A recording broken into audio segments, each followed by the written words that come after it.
I think that many of us who have grown up with tabletop role-playing games know how much harder it is to find time for games the older you get.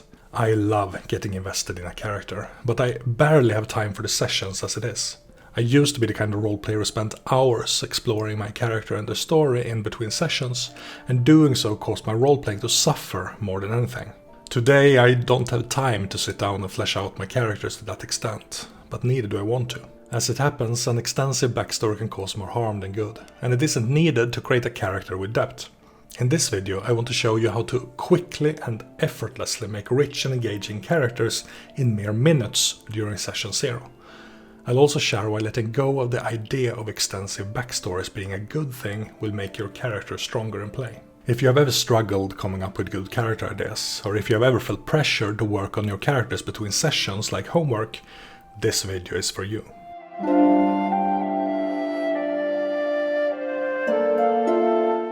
Don't get me wrong, there's nothing wrong with backstories in general. They can be fun to write and can provide the GM with useful story hooks. If you don't mind spending hours writing, who am I to tell you not to? The real problem begins when the backstory gets so detailed that you become overly attached to it.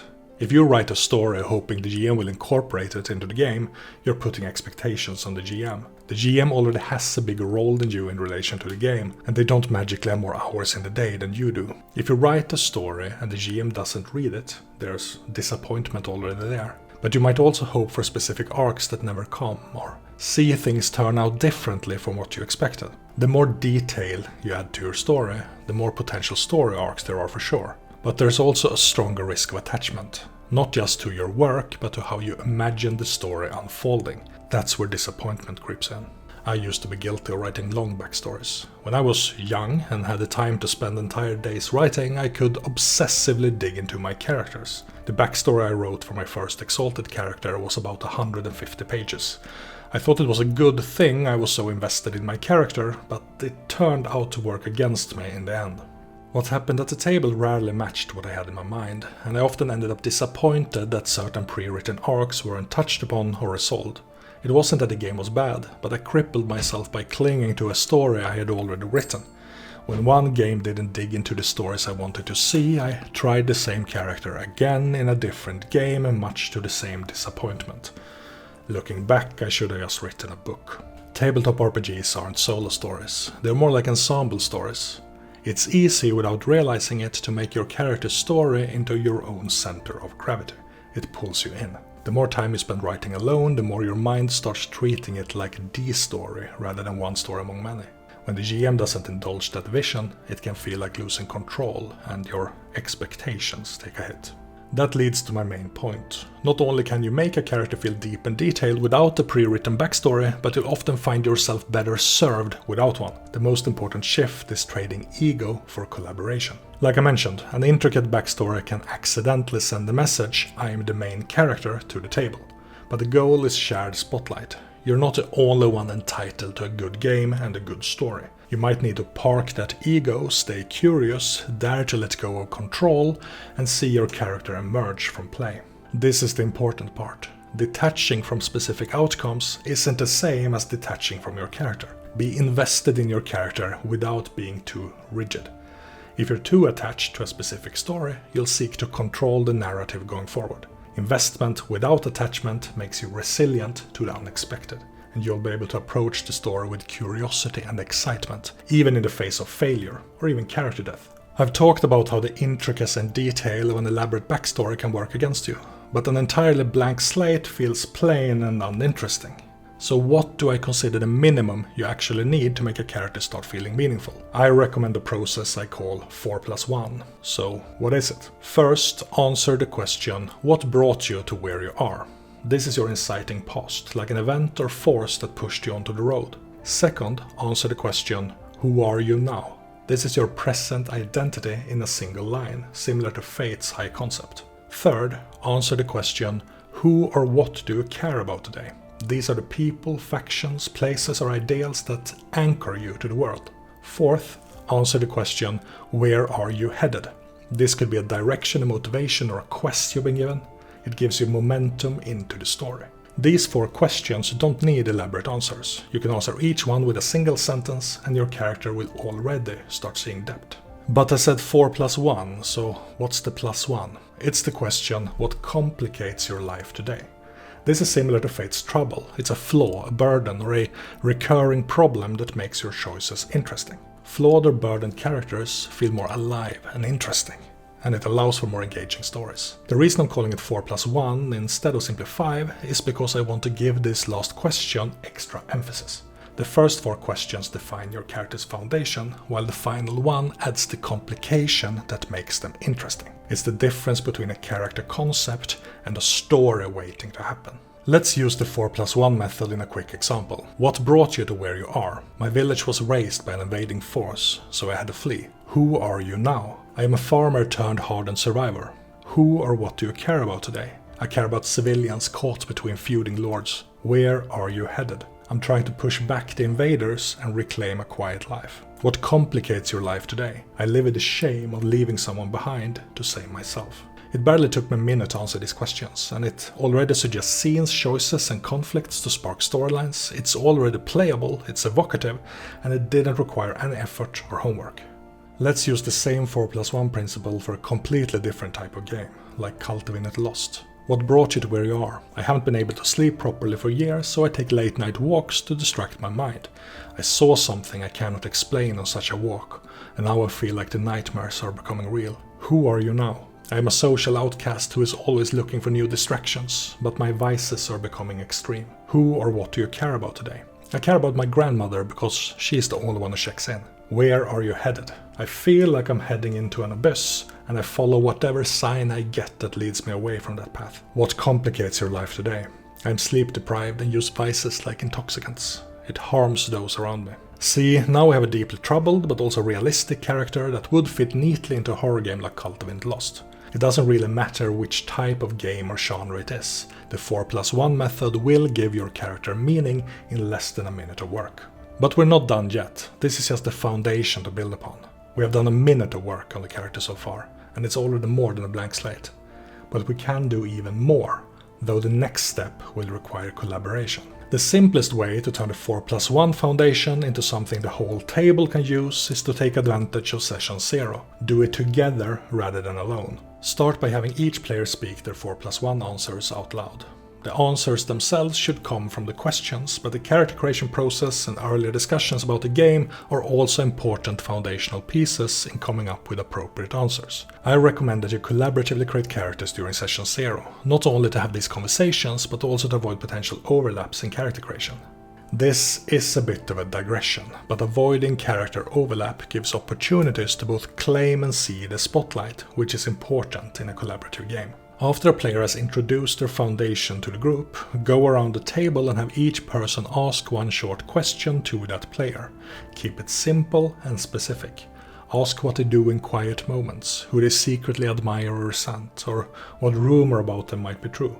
There are no stupid questions, even the ones that don't seem directly relevant can add flavor to a character and give their player thought and maybe a new perspective upon their personality. Using the previous example, questions posed to the farmer turned hardened survivor might be things like what is something your character does for fun and who do you trust the most? The player should then treat each question seriously and come up with an answer. In this example it could be he writes poetry that he doesn't show anyone, and he doesn't see eye to eye with his sister, but she's his last remaining relative and he knows she wants what's best for him. 2 questions, seemingly random, and the character is already richer. After you have done this for each player's character, run a second round where each player asks a relationship question that ties their characters together. You could ask what you have bonded over, when you let each other down and how you mended it, how you met and why you're traveling together. This is important not to add more flavor to the characters, though it does do that as well, but primarily to connect the characters to the group and the setting in a more meaningful way. Using the farmer example again, let's say that the other players in the group are going to be an aging soldier and a traveling troubadour. The soldier's player might ask what is one thing our characters bonded over, and the troubadour might ask which song do you always ask me to perform. Same as before, taking the question seriously, you might tell the soldier's player that you are the only person I told the full story about my village to, including the shameful parts, and you might tell the troubadour that you have a song about how a man's tragedy can lead to triumph. It inspires me when I hear it. Again, seemingly random questions taken seriously, add flavor to the character, make you consider things you hadn't considered otherwise, and help tether the character to the party and the setting in ways writing a backstory in isolation couldn't do. Throughout the rounds, the GM can jump in with clarifying questions and additional prompting statements to invite the players to come up with more details. It's in the GM's interest to get the information they need to come up with meaningful narrative hooks. Asking questions is helpful, but prompting statements can have additional purposes. There was a commander in golden armor leading the raid on your village. Tell me something about him. This isn't a question, it's a statement. The GM might already have things in mind for the commander in golden armor, but by inviting the player in this way, the GM both collects new prompts to spark their own creative process and gives the player a connection to a potential story arc that will feel personal. The player invents a detail in response to the statement and it instantly becomes a shared hook. I had a moment of eye contact with the commander when I was hiding. He smiled at me, but didn't tell the soldiers where I was. I don't know why, and I can't stop thinking about it. Now, both the GM and the player own that piece of the world, and it's alive at the table. You don't need to delve deeper into that prompting statement now, you've already given the GM what they need to build upon that hook, if they choose to. You can keep asking each other questions for as long as you desire, but it's recommended to leave some blanks on purpose. You don't need an answer to every question, and some mysteries are better left to discover later. The 4+1 and collaborative prompting approaches beat the big backstories for a few reasons. First, they are flexible, allowing your character to evolve more organically. Second, they are collaborative, so the story hooks belong to the whole table rather than to you alone.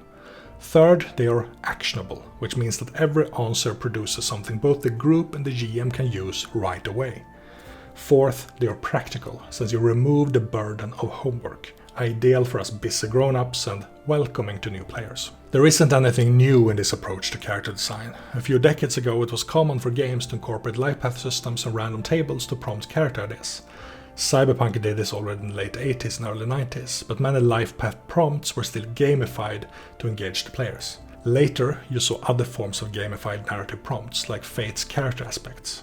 Other narrative games incorporated individual character prompting, like the playbooks of Forged in the Dark. It's a fairly new phenomenon for mainstream games to incorporate collaborative prompting as part of the default character creation process.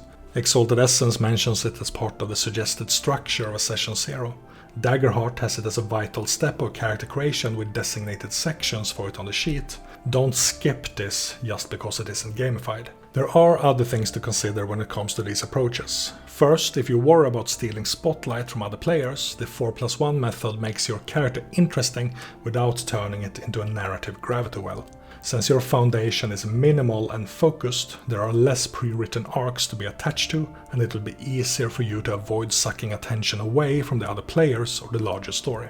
Second, if you're a perfectionist, remember that good enough to play beats perfect but late. It's easy to fall into the pit of over-preparation, and it can both kill the excitement for a game and the game itself. You only need a sentence or two per prompt to know enough about your character to start rolling dice. If you're hesitant or unsure about something, ask the GM to lead a conversation. Take every question seriously and answer it honestly. Don't judge or rewrite each other's answers. If someone gets stuck, offer a suggestion, not a correction. Even simple questions are meaningful, and an answer that contrasts from your original character idea can work in that character's favor.